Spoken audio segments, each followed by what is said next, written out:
할렐루야, 할렐루야.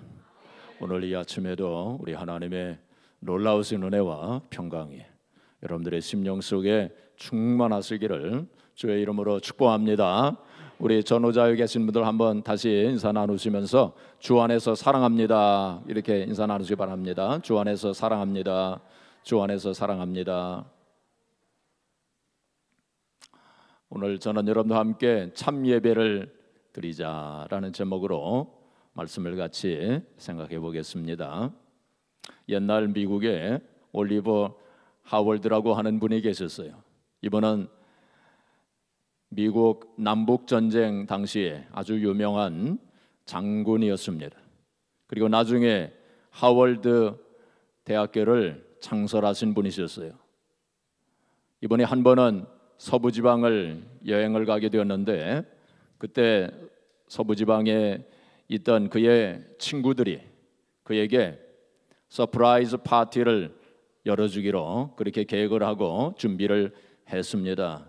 그런데 그 파티가 열려지는 그날이 목요일 저녁이었습니다. 목요일 저녁이 아니라 수요일 저녁이었어요. 그리고 그에게는 그 당사자에게는 한 3일 전에 그 얘기를 해줬어요. 파티를 열게 되었다고. 그러니까 이분이 기뻐하기보다는 말하기를 나는 그날 갈 수가 없겠습니다.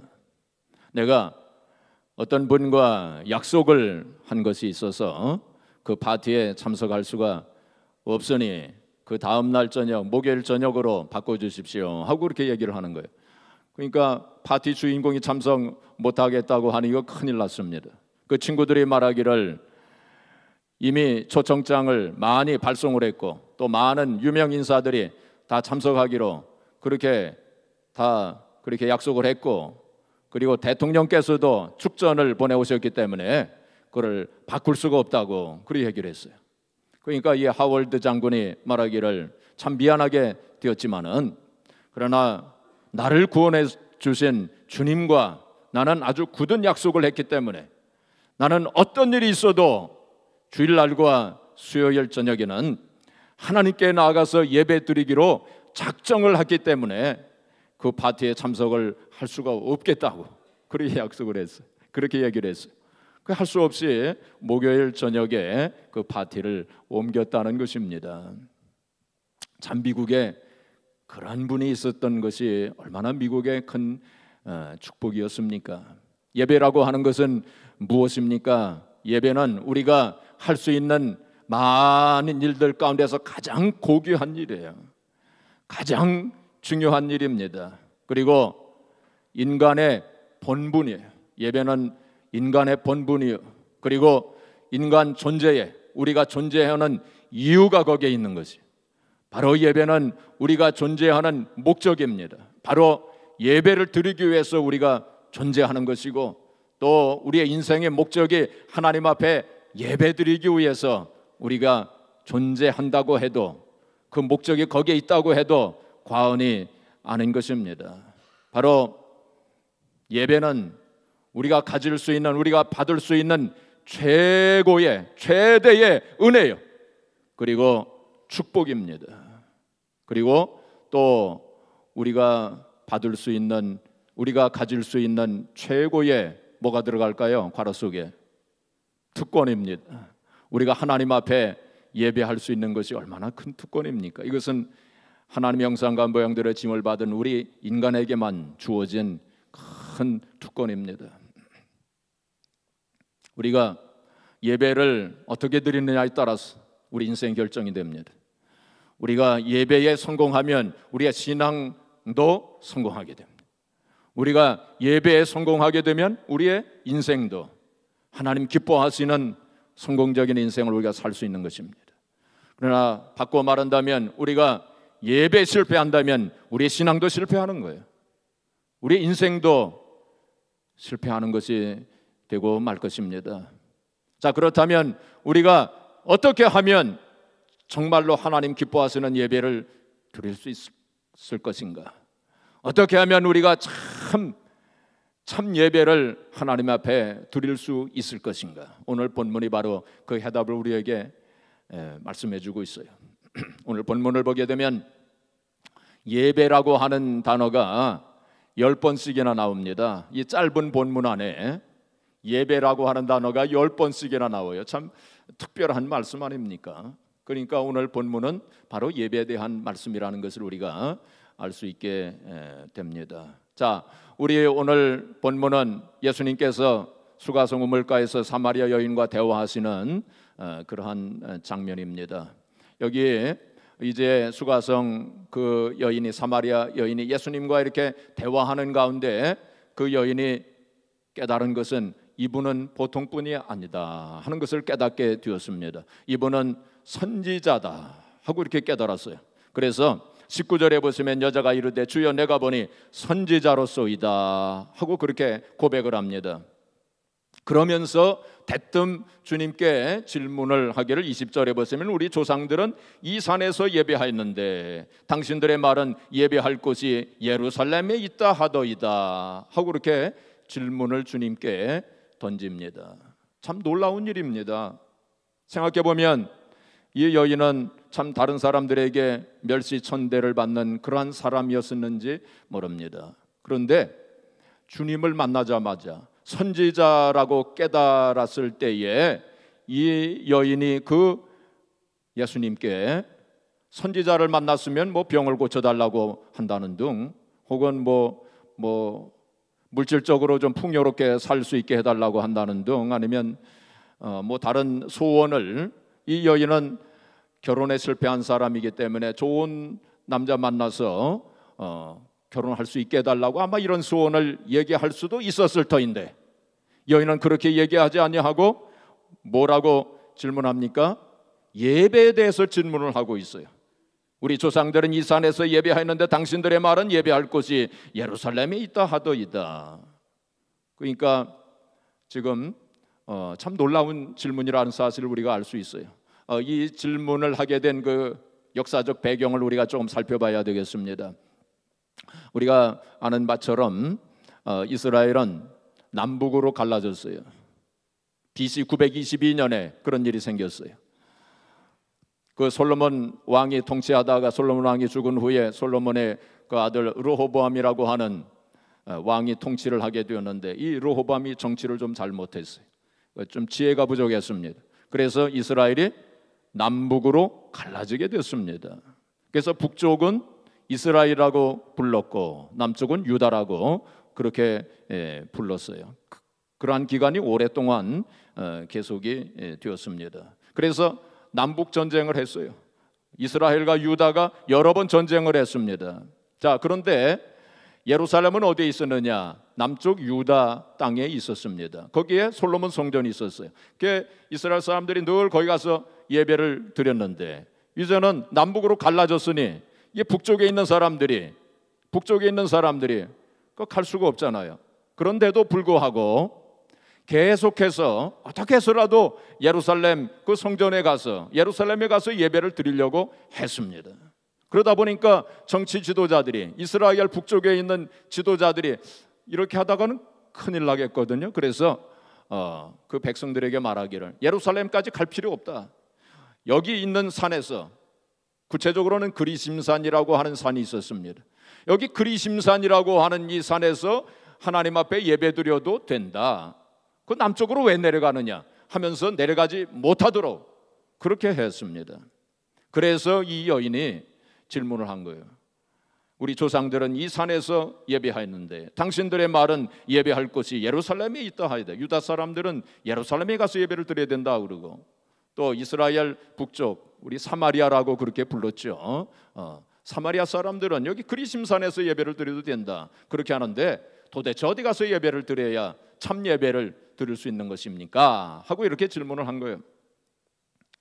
자, 그러니까 우리도 오늘 이 아침에 하나님 앞에 주님께 여쭈어 봐야 돼요. 주님, 우리가 참 예배를 드리고 싶은데 참 예배를 어떻게 드리는 것입니까? 하고 이렇게 우리가 질문을 드려야 됩니다. 왜냐하면 그 질문이야말로 가장 중요한 질문이기 때문에, 그 질문에 대한 핵심적인 오늘 말씀이 이제 23절과 24절 말씀입니다. 자, 23절, 24절 우리 다시 한번 봉독해 보겠습니다. 함께 봉독합니다. 아버지께 참되게 예배하는 자들은 영과 진리로 예배할 때가 오나니 곧 이때라. 아버지께서는 자기에게 이렇게 예배하는 자들을 찾으시느니라. 하나님은 영이시니 예배하는 자가 영과 진리로 예배할지니라. 이 말씀을 통해서 세 가지를 우리가 참 예배를 어떻게 드릴 수 있는 것인가, 이 세 가지를 같이 생각해 보겠습니다. 첫째로 하나님께서는 참 예배를 드리는 자를 찾으십니다. 여기 보니까 자기에게 이렇게 예배하는 자들을 찾으시느니라. 하나님께서 참 예배하는 자를 찾으신다는 것입니다. 찾으신다고 하는 그 단어는 헬라 말로 제테오라고 하는 단어를 쓰셨습니다. 이것은 갈망하다, 열망하다, 간절히 찾는다, 그러한 뜻이 있습니다. 그러니까 하나님께서 정말로 참 예배를 드리는 자를 간절히 찾으신다는 거예요.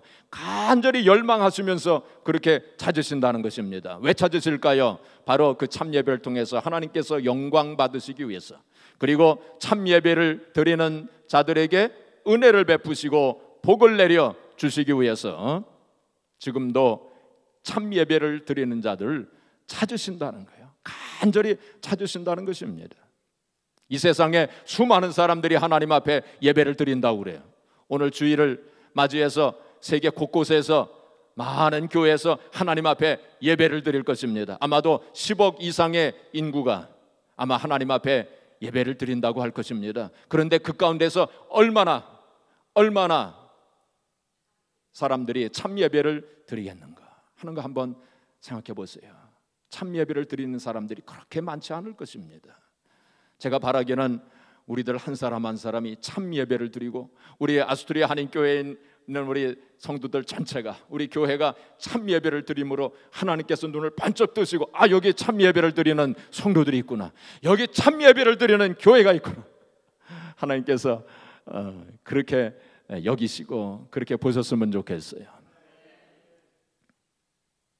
자, 우리 이사야서 1장을 같이 한번 보겠습니다. 구약 시대에도 하나님 앞에 제사를 드리고 하나님 앞에 예배를 드리는 성도들이 참 많이 있었잖아요. 그런데 하나님께서 그들의 예배에 대해서 어떻게 평가를 내리셨는가?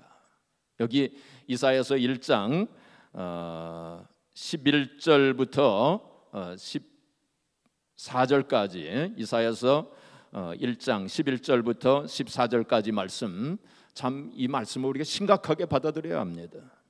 자, 제가 읽으면서 좀 설명을 해드리겠습니다.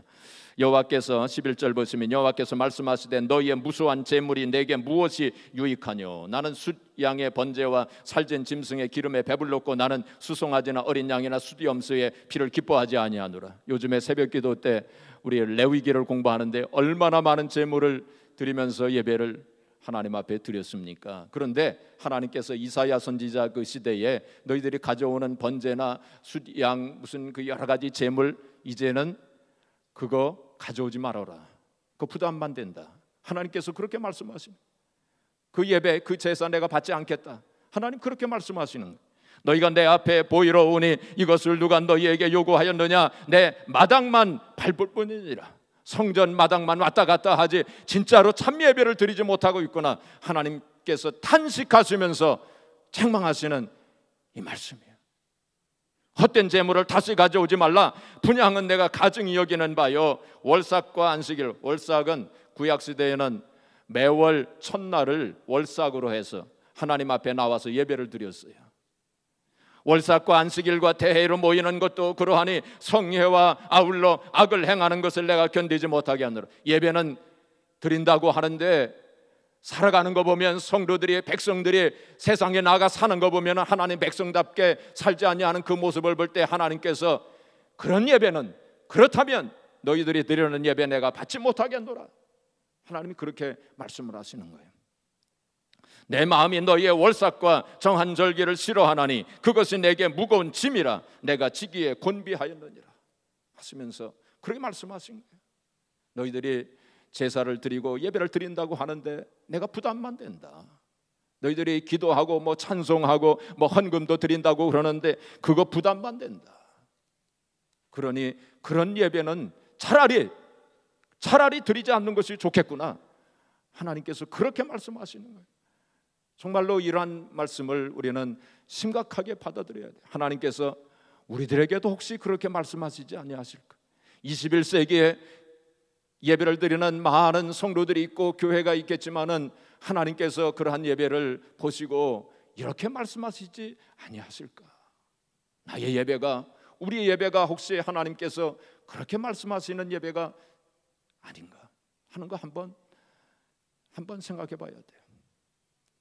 예배라고 하는 단어는 헬라 말로 프루스쿠네오라고 하는 단어를 썼습니다. 프루스쿠네오라고 하는 단어의 원래의 의미는 납작 엎드리는 것을 말합니다. 우리 예배자의 자세는 그런 자세입니다. 납작 엎드리는, 하나님 앞에 납작 엎드리는 자세가 그 예배하는 자세의 모습이에요. 우리가 물론 육신적으로 납작 엎드려서 예배드리지는 않지만 우리의 마음의 자세는 바로 그런 마음의 자세를 가지고 하나님 앞에 예배를 드려야 된다는 것입니다. 납작 엎드려서 예배드린다고 하는 건 무엇입니까? 최대한의 겸손함으로 하나님 앞에 예배를 드려야 돼요. 최대한으로 경의를 표하면서 존경을 표하면서 하나님 앞에 예배를 드리고 최대의 찬양과 감사와 영광을 하나님 앞에 드리면서 그렇게 예배를 드려야 할 것을 말씀하고 있는 것입니다. 과연 그렇다면 내가 그러한 마음의 자세를 가지고 지금 이 시간 하나님 앞에 예배를 드리고 있는가 하는 것을 한번 살펴봐야 될 것입니다. 둘째로 참 예배는 영으로 예배하는 것이라 말씀을 했죠. 옛날 성경에는 신령으로 예배를 드려야 된다 그렇게 말씀을 했습니다. 영어는 스피릿이죠. 그리고 헬라 말로는 푸뉴마라고 하는 단어를 썼습니다. 그것은 바로 성령으로 예배를 드려야 된다. 성령으로. 그래서 성령의 감동하심을 받아서 예배를 드려야 된다. 성령의 인도하심으로 하나님 앞에 예배를 드려야 된다. 그런 의미를 가지고 있습니다. 기독교 2000년의 역사를 살펴보게 되면 세 가지 예배의 형태가 있는 것을 보게 됩니다. 첫째는 천주교적 예배가 있어요. 천주교에서 예배드리는 그런 형태가 있습니다. 그 천주교의 예배 형태는 성례적 예배라 이렇게 부릅니다. 성례적 예배. 그래서 천주교의 예배는 의식을 중요시하는 예배입니다. 의식이 많지 않습니까? 그 의식을 중요시해요. 그게 성례적 예배 형태입니다. 두 번째 예배 형태는 퀘이커 교도들의 예배 형태가 있어요.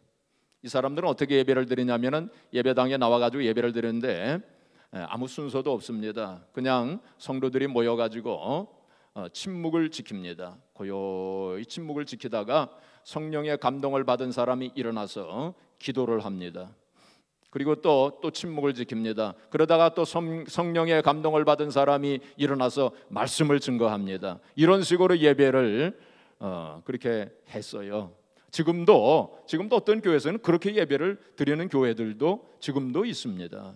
그리고 세 번째 예배 형태는 개신교적 예배 형태입니다. 우리가 드리는 예배처럼 이렇게 이제 특별히 개신교적 예배 형태는 설교 중심의 예배입니다. 개신교는 설교를 굉장히 중요하게 생각해요. 그렇죠? 성도들도 설교가 가장 중요하다 이렇게 생각하지 않습니까? 그러나 사실은 이 세 가지 예배 형태를 다 갖추고 있어야 돼요. 의식을 무시해서도 안 됩니다. 그리고 성령의 감동, 그리고 또 하나님의 말씀도 다 중요한 거죠. 이 세 가지 예배 형태를 다 가지고 있어야 됩니다. 우리가 하나님 앞에 영으로 예배한다고 하는 것은 그런 의미를 가지고 있고, 사실 초대교회 성도들이 예배 드릴 때에는 예배 순서라는 게 없었어요. 그리고 주보도 만들지 않았습니다. 그렇죠? 주보도 없었죠. 그러니까 성령의 인도하심, 성령의 감동을 받아서 예배를 드린 것을 우리가 알 수 있게 됩니다. 그래서 그런 예배를 가리켜서 거룩한 무질서라는 말을 씁니다. 거룩한 무질서예요. 이게 성령의 인도하심을 받으면 조금 무질서하게 보일 수도 있어요. 뭐 이 사람 일어나서 뭐 기도하고, 이 사람 일어나서 또 말씀 전하고, 뭐 이 사람 일어나서 뭐 하고 하면은 좀 무질서하게 보이잖아요. 그러나 그것이 성령의 인도하심과 감동하심을 받은 예배이기 때문에 거룩한 무질서라고 이렇게 얘기합니다. 제가 그렇다고 해서 우리 교회 순서도 만들지 말고 주보도 만들지 말라는 얘기는 아닙니다. 그러나 순서에 얽매여서는 안 된다는 것입니다. 하나님께서는 이걸 원하시는데, 성령께서는 이렇게 우리가 예배드리기를 원하시는데, 하나님 우리가 다 정해놓은 순서가 있습니다. 그러니까 하나님 이대로 따라오세요. 우리가 그렇게 돼서는 정말 하나님 기뻐하시는 예배를 드리지 못할 것입니다. 그렇죠? 그러니까 순서에 얽매여서는 안 될 거예요. 어떤 때는 우리가 찬송을 더 부를 수도 있을 것입니다. 그렇죠? 또 어떤 때는 찬송만 부르다가 설교도 안 하고 그냥 예배가 맞춰질 수도 있어요. 그게 성령께서 원하시면 우리가 그렇게도 예배 드릴 수 있는 것입니다. 그래서 그 정신은 우리가 배워야 돼요. 자, 그것이 우리가 영으로 예배를 드리는 것이고, 또 하나, 또 영으로 우리가 예배를 드린다고 하는 것은 하나님 앞에 감사하고 찬양하고 영광 돌리고 회개하는 그러한 그 마음, 그러한 활동은 마음껏 하라는 것입니다. 절제하지 말고 하나님 앞에 우리가 예배 드릴 때에 하나님 앞에 찬양하고 감사하고 영광 돌리고 회개하고 그런 거는 우리가 마음껏 해야 돼요. 그리고 인간의 생각, 세상적인 생각은 우리가 절제하면서, 그것이 바로 하나님 앞에 영으로 예배를 드리는 것이 됩니다. 또한 우리가 영으로 예배 드린다고 하는 것은 우리의 삶 전체가 하나님 앞에 드려지는 예배가 되어져야 돼요. 로마서 12장 1절에 말씀하시기를 너희 몸을 하나님이 기뻐하시는 거룩한 산 제사로 드리라. 이는 너희의 드릴 무슨 예배라고 그랬어요? 영적 예배니라. 바로 그게 영으로 예배를 드리는 것이다. 그래서 우리의 몸을 하나님의 거룩한 산 제사로 늘 드리면서, 제물로 드리면서 우리가 예배를 드리는. 그래서 주일날 이 시간에만 나와서 이렇게 앉아가지고 예배드리는 그것만 예배가 아닙니다. 우리의 삶의 전체가 하루하루 순간순간 월화수목금토 주일까지 우리가 늘 우리가 삶의 현장이 바로 하나님 앞에 예배드리는 그러한 삶을 살아야 돼요. 그것이 영적 예배, 바로 영으로 예배를 드리는 것이 된다 하는 그런 말씀입니다. 또한 우리가 삶의 현장에서 우리의 삶이 변화되어지고 바꾸어지는 그러한 사람이 나와서 하나님 앞에 예배할 때 그 예배를 하나님 받으신다. 로마서 12장 2절에 보시면은 너희는 이 세대를 본받지 말고 오직 마음을 새롭게 함으로 변화를 받아 하나님의 선하시고 기뻐하시고 온전하신 뜻이 무엇인가를 분별해라. 하나님 그렇게 말씀을 하셨어요. 그래서 우리가 이 세대를 본받지 말고 이 세상 따라가지 말고 우리의 마음이 늘 변화된 삶을 살아야 돼. 그런 사람이 하나님 앞에 나와서 이렇게 예배 드릴 때 하나님이 그 예배를 기뻐 받으신다는 거예요. 바리새인들이, 예수님 당시에 바리새인들이 얼마나 많이 예배를 드렸습니까? 다른 사람들보다 더 열심히 예배를 드린 사람이에요. 그러나 주님으로부터 큰 책망을 받았어요. 주님께서 기뻐하지 아니하셨습니다. 그건 왜 그랬을까요? 그들이 변화된 삶을 살지 못했기 때문에, 늘 외식하고 위선적인 그런 삶을 살았기 때문에 주님께서 그들이 아무리 예배를 많이 드려도 그 예배를 받지 않으시겠다고 그렇게 말씀하신 거예요. 우리는 과연 영으로 하나님 앞에 예배를 드리고 있는가 하는 걸 한번 살펴보시기 바랍니다. 마지막으로 참 예배는 진리로 예배를 드리는 것입니다. 옛날 성경에는 진정이라고 그렇게 되어 있었습니다. 진리로 예배를 드리는 것. 영어 성경에는 truth라고 되어져 있습니다. 진리로 예배를 드리는 것입니다. 진리로 예배를 드린다고 하는 것은 두세 가지 의미를 가지고 있어요. 첫 번째는 우리가 하나님 앞에 진리로 예배 드린다고 하는 것은 바로 우리가 예배 드리는 대상, 바로 하나님께 우리 예배를 드리지 않습니까? 하나님이 어떠한 분이신가 하는 것을 바로 알고 예배를 드려야 된다는 거예요. 많은 사람들이 신앙생활을 한다고 하면서 하나님 앞에 예배 드린다고 그러는데, 또 하나님 앞에 기도한다고 그러는데 전혀 엉뚱하게 자기가 만든 하나님, 자기가 스스로 만들어 놓은 하나님을 믿는다고 그러고 그 하나님 앞에 예배한다고 그러고 그럽니다. 정말로 성경에 계시된 그러한 하나님이 아니라 자기가 만들어 놓은 하나님, 그 하나님 앞에 예배하고 있어요. 그것은 하나님 앞에 참 예배를 드리는 것이 아니라 우상 숭배입니다. 자기가 만들어 놓은 하나님이, 자기가 만들어 놓은 신이에요. 그래서 우리가 정말로 에베소서 1장 17절에 바울 사도가 에베소 교회를 위해서 기도했던 것처럼 지혜와 계시의 정신을 주셔서 하나님을 알게 해달라고 그렇게 기도하였는데, 지혜와 계시의 영, 바로 성령입니다. 성령께서 계시해 주실 때 바로 하나님을 알게 돼요. 내가 믿는 하나님, 내가 예배하는 하나님이 정말로 성경에 계시된 하나님께 지금 예배하고 있는지 한번 살펴봐야 돼요. 그래서 성경 공부가 필요한 겁니다. 성경 공부를 통해서 우리가 하나님이 어떠한 분인가 하는 걸 바로 알게 돼요. 우리가 이제 9월 첫 주부터 성경 공부 시작하는데 이 성경 공부에 다 참여하시길 바랍니다. 자, 그 다음에 두 번째, 진리로 예배한다고 하는 것은 예수 그리스도를 통해서 우리가 예배드리는 것을 말합니다. 요한복음 14장 6절에 내가 곧 길이요 진리요 생명이니 나를 말미암지 않고는 아버지께로 올 자가 없느니라. 예수님을 통하지 않으면 우리가 하나님 앞에 예배를 드릴 수도 없어요.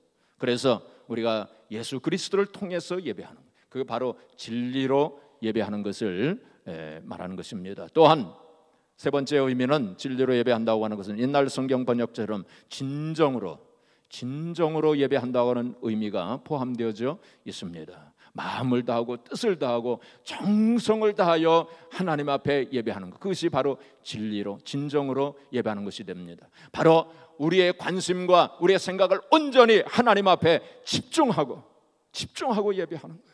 다른 생각하지 말고, 세상적인 생각하지 말고 하나님 앞에만 집중하고 하나님 앞에 예배드리는 것이, 그것이 진리로 예배하는 것입니다. 어떤 교수님이 서재에서 이렇게 책을 보고 있었습니다. 근데 그때 그의 아내가 서재문을 열고 들어오면서, 여보, 이거 보셨어요? 여기 신문에 보니까 당신 사망 통지가 여기 나와 있어요. 그러니까 그 교수님이 뭐 책에서 눈을 떼지도 않냐고, 아 그래? 그러면 잊지 말고 그 조의금 보내도록 해요. 자기가 죽었다 그러는데 조의금 보내래요. 그럴 수 있어요. 그렇죠? 전혀 생각이 좀 딴 곳에 가 있어요. 우리가 예배 드리면서 전혀 마음과 생각이 좀 딴 곳에 가 있을 수 있어요. 그렇지 않습니까? 지금 제가 이렇게 말씀을 전하는데 지금 어떤 분들의 생각은 좀 다른 곳에 가 있는 분들도 있을 수 있어요. 그렇죠? 찬송을 부르는데 전혀 다른 생각하면서, 기도하는데 전혀 다른 생각하면서 건성으로 그냥 그렇게 예배 드릴 수 있어요. 그것은 진리로 예배하는 자세가 아닙니다. 우리가 정말로 마음을 다하고 정성을 다하고 관심을 집중해서 주님을 생각하고 하나님만을 바라보면서 우리가 그런 마음으로 예배 드려야 돼요. 자, 우리 주보를 한번 보겠습니다. 구체적으로 우리가 예배 순서를 어떻게 우리가 예배를 드릴 것인가. 첫 번째로 우리가 찬양을 합니다. 찬양단 찬양에 맞춰서 우리가 함께 찬양을 드리지 않습니까? 저는 이 시간을 참 좋아합니다. 우리가 한 15분 정도 우리가 찬양하지 않습니까? 그럴 때 우리가 세상에서 가지고 오는 그 마음 생각, 잘못된 마음 생각 얼마나 많습니까? 그렇죠? 우리가 그 찬양을 할 때 정말 하나님 앞에 회개하는 마음으로, 내 마음속에 잘못된 거, 내 생각 속에 잘못 다 내어놓는 그러한 마음으로 그렇게 하나님 앞에 찬양을 드리세요. 그리고 주님을 바라보시면서 감사하시면서 그렇게 찬양을 드리세요. 여러분, 한 15분 동안 우리 열심히 찬양할 때에 목청껏 목소리를 다해서 그렇게 찬양을 하시기를 바랍니다. 15분 동안 찬양을 드리는데 땀이 안 났으면 그 찬양 잘못 드리는 거예요. 그래서 정말 땀이 나도록 최선을 다해서, 우리가 찬송 한 구절을 부르더라도 최선을 다해서, 이것이 마지막 찬송이다, 그런 마음으로 우리가 하나님 앞에 찬송을 드려야 돼요. 그렇죠? 자, 그 다음에 우리가 기도할 때 우리가 대표기도 이제 하시지 않습니까? 그때 우리가 같은 마음으로 기도하는 거예요. 그분만 대표기도 그냥 하시는 게 아니라 우리도 같이 기도하는 거예요. 한 마음 한 뜻으로, 같은 마음으로 우리 간절하게. 주기도문 우리 하지 않습니까? 그럴 때 한 구절 한 구절 우리가 뜻을 생각하면서 그렇게 주기도문을 하나님 앞에 드려야 할 것입니다. 교동문도 마찬가지입니다. 그 뜻을 생각하시면서, 사도신경 우리가 고백할 때에, 신앙 고백할 때에 주님께서 이 앞에 계시는 것처럼 주님께 우리의 신앙을 고백하는 거예요. 그게 진실한 마음으로 고백하는 것입니다. 그 다음에 우리가 이렇게 제단을 바라보시면서 우리가 송영하지 않습니까? 그게 정말 마음을 다해서 하나님 앞에 영광 돌리는 마음으로 그렇게 송영을 부르는 것입니다. 그리고 이제 성가대 찬양대가 여기서 이제 찬양을 드릴 때에 성가대의 그 찬양을 감상하는 것이 아닙니다. 우리가 함께 찬양하는 것입니다. 그렇죠? 성가대와 함께 우리가 찬양하는 것입니다. 그리고 말씀을 들을 때에 나에게 주시는 말씀으로 받아야 돼요. 이거는 김 집사님이 들으면 꼭 좋은 말씀인데 그래서 하지 마시고 나에게 주시는 말씀으로 그렇게 받아야 돼요. 그리고 우리 목사님 오늘 설교가 좀 이상하다 뭐 이렇게 비판 평가하지 마시고 하나님 말씀으로 그렇게 받으시기 바랍니다. 그 다음에 찬송 우리 이제 또 할 때에 찬송은 곡조 있는 기도라고 그랬어요. 우리가 기도하는 마음으로 또 마음의 결심을 하면서 그렇게 찬송을 드려야 돼요. 그리고 예물 이제 헌금 봉헌할 때 우리가 마음을 다하고 정성을 다해서 그리고 감사하는 마음으로 내 마음을 하나님 앞에 드리는 마음으로 그렇게 우리가 헌금을 드리는 것입니다. 이사야서 29장 13절에 하나님께서 말씀을 하시기를 내 백성이 입으로는 나를 가까이 입술로는 나를 공경하나 그 마음은 내게서 멀리 떠나 있도다. 그 말씀했어요.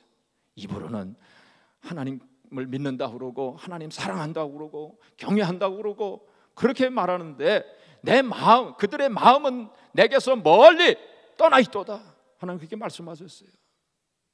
그러시면서 말씀하시기를 그들이 나를 경외하면 사람의 계명으로 가르침을 받았을 뿐이라. 그건 무슨 뜻입니까? 바로 외식한다는 거예요. 겉으로는 그럴듯한데 겉으로는 믿는 것 같은데 겉으로는 신령과 진정으로 예배하는 것 같은데 전혀 아니라는 거예요. 하나님께서 그렇게 말씀하셨는데 혹 우리가 그런 사람들이 아닌지 한번 생각해 봐야 할 것입니다. 하나님께서 오늘 이 시간 우리가 예배할 때 지금 이 시간 하나님께서 우리 함께 하세요.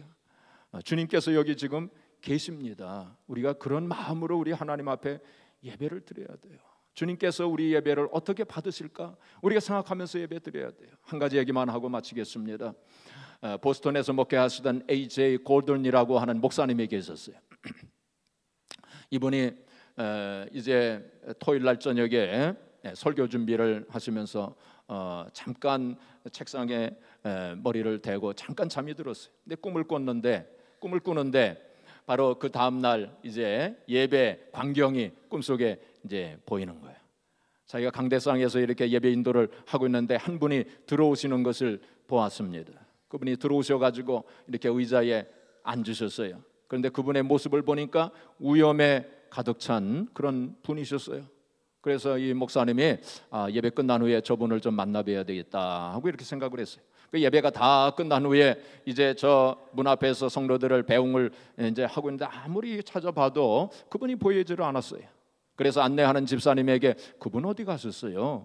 하고 그러니까 그분 먼저 가셨습니다. 이제 그렇게 대답을 하는 거예요. 그래서 그 안내 집사님이 그분이 누군지 아세요? 그러니까 그 안내 집사님이 당연하다는 듯이 예수님이시잖아요. 그러는 거예요. 그 목사님이 내가 예수님을 만나봐야 되는 건데 예수님을 못 만났다고 그렇게 탄식을 하니까 그 안내 집사님이 대답하기를 걱정하지 마세요. 다음 주일에도 또 오신다고 그러셨어요. 그러면서 이 목사님이 깜짝 놀라서 깼어요. 그러면서 깨닫기를 주님께서 늘 예배에 참석을 하시는구나. 내가 그걸 몰랐구나. 내가 잊어버렸구나. 주님께서 우리가 예배할 때 늘 참석을 하시는데 내가 그걸 왜 실감하지 못했을까? 그렇게 깨달으면서 하나님 앞에 회개했다는 것입니다. 그렇습니다. 주님은 오늘도 우리와 지금 함께 계세요. 지금 앉아 계세요. 어딘가 지금 앉아 계세요. 주님께서.